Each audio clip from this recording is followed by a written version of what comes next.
Nemesis was a fun little cyberpunk movie that came out in 1992. Lots of action, fight scenes and explosions. It did fairly well, especially on the home video market, so a sequel was in order. The first one ended with a melancholy monologue after a guy got shot in the crotch, so really it had to be done. And we didn't just get one sequel, no. We got 4. Some of you commented on my previous video about the sequels. Some said they were underrated gems, others were less enthusiastic. So today, I'm going to look at the sequels and see if they hold a candle to the original. We're going to start with Nemesis 2 Nebula, released in 1995. Albert Pyun, who directed the first Nemesis movie, returned to direct this one, which is different to his previous cyberpunk movie Cyborg. Pyun directed another movie called Knights, originally intended to be a sequel to the film Cyborg, which ended up not being a sequel, and in contrast to the real sequel Cyborg 2, not originally intended to be a sequel, but ended up being one anyway. But that one was not directed by Pyun. I hope that makes sense. So this one was intended to be a sequel from the get-go, and was also directed by Pyun. Not that you would know that, because this sequel has very little to do with the first film. You'd be forgiven if you didn't realise it was a sequel. Oliver Grunner was originally going to return in this film as Alex Rain, but contract negotiations fell through and was no longer associated with the project. That's why he's quickly killed off as soon as the opening title card. Instead we get Sue Price playing Alex, but not the same Alex as before, a different Alex. Sue Price was a professional bodybuilder before coming into acting, which shows in her action and gives her a unique presence. The opening sees a future after the war between humans and cyborgs has long passed, but a baby, Alex,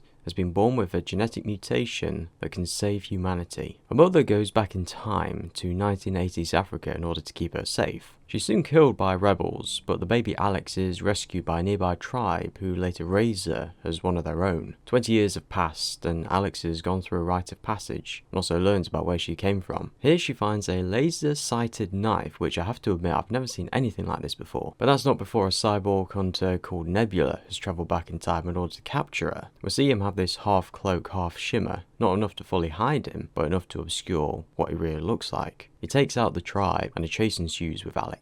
The first movie was more derivative of films like The Terminator, Escape from New York and Blade Runner, but this one is more derivative of films like Predator, Superman and again The Terminator. A machine sent back in time to hunt the saviour of humanity, a young child with something special about them being raised by humans away from their parents. A shadowy, relentless killer stalking our characters with advanced weapons. And when I say derivative, I don't mean it in a bad way, that you can tell that it's had all these influences from all these really great and classic films, but it combines it in a way that it has its own voice. Here we see a bit of Alex's character. She's a fighter, a warrior at heart. She's here to fight for a cause, but she does not know quite what that cause is. A scene earlier in the film has her perform a rite of passage as a warrior, but one of the tribe members challenges her, thinking she's unworthy. She ultimately wins the fight, but then shortly after the attack she comes against the same tribe member again, who of course blames her for it. She then ties her bloodied robe onto him, using him as bait and a distraction, which leads to his death. Now this was cold but pragmatic. It solidified her character as morally grey, so when we see her encounter the 2 women held by the rebels, we don't know if her intentions are entirely noble. Nemesis 2, 3 and 4 were filmed back to back, and these were mainly direct-to-video movies, and studios often commission not just one but multiple films at once and then have them filmed one after another. And because they're direct-to-video, the budget will be lower than a movie released in cinemas, so Pyun and the team had less money to work with. And that also affected the way things were filmed as well. We see the bit where Alex and Nebula jump off a tall building to escape an explosion and fall to the ground. It's filmed from multiple angles in slow motion. It's a vicious stunt, make no mistake. But let's compare it to the iconic scene in the first film where Alex shoots through the floor for multiple stories and falls down. That required many different setups, multiple takes, and overall more time and money to complete. In Nemesis 2, this stunt was done maybe a few times, but with different cameras filming from multiple angles. Sure, it works, it gets the point across. It effectively conveys what is going on, but didn't hit the same way the first film did.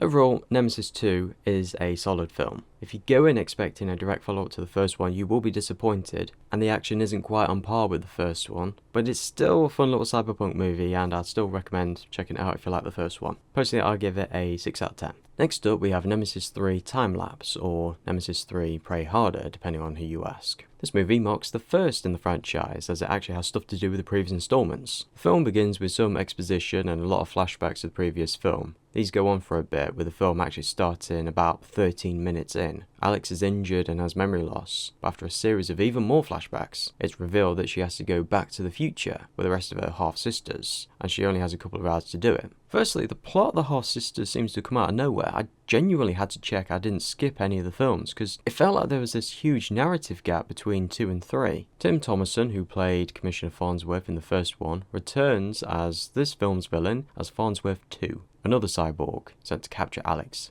along with the cyborg twins, to scan her genome and determine if she is procreated. We see more characters introduced here compared to the previous installment, both to flesh out the world and make it seem more lived in, and to have people for Alex to interact with instead of her being in stoic silence for an hour and a half. There are also more CGI and visual effects, which is ambitious, especially for a film in this budget and of 1996. It doesn't hold up to 2024 standards, but I'll never count it against a movie of this type.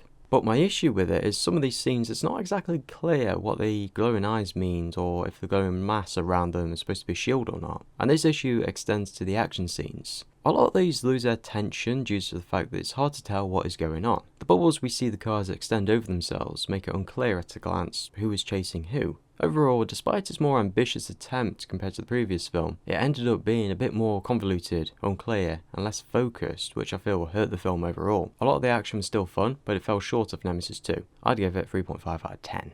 I mentioned earlier that Nemesis 2, 3 and 4 were filmed back to back. Now these originally were going to be like one long movie, one long story. And it was split into 3 parts, with 2 being the first part, 3 being the second. But after video sales of the third film fell short, the budget was slashed and plans had to change once again. So what we ended up with was something completely different. Nemesis 4 Death Angel, or Cry of Angels. Again with the titles, you just can't make up their minds. It was filmed in Slovakia as opposed to the last 2 being filmed in Arizona. And due to the reduced budget, it was filmed over only 5 days. And with the previous changes to the movie, it returns to the series tradition of having very little to do with the previous films, and even less to do with the teaser we saw at the end of Nemesis 3. Surprise returns as Alex, but instead of being in the deserts of East Africa, she's a killer for hire, taking her assignments in this dark black featureless room. Probably a studio, and it's clear that this was done to cut costs. And even with Bernardo talking, I can't help but ask, is he looking down at a cue card behind those sunglasses? All in all, the film feels small. It seems only a handful of locations were used, making the most of what little they had, and this is also the shortest one up to this point. The basic story sees her taking a job to kill a mob boss's son, only for it to turn out to be a setup, and to have her hunted down by everyone in the business. And something we can't not talk about when discussing this film, the previous 2 showcase Sue Price's Alex as a capable, competent and strong action hero. Despite the movie's flaws, she was very much a strong point. She wasn't sexualized or shown as weaker just because she was a woman, which for the 90s, especially for B-movies, this was quite rare. But in Nemesis 4, there's a fair bit of sex and nudity on Alex's part. I feel in a way it undoes the strength of the previous films. We had next to no sexual content in the other sequels, so this felt a bit out of left field. Then again, she's shown as an active participant as opposed to being an object solely used for male pleasure. More autonomy on her part. That being said, if video sales weren't what they were hoping for, maybe they were hoping that the old adage, sex sells, would help them out here.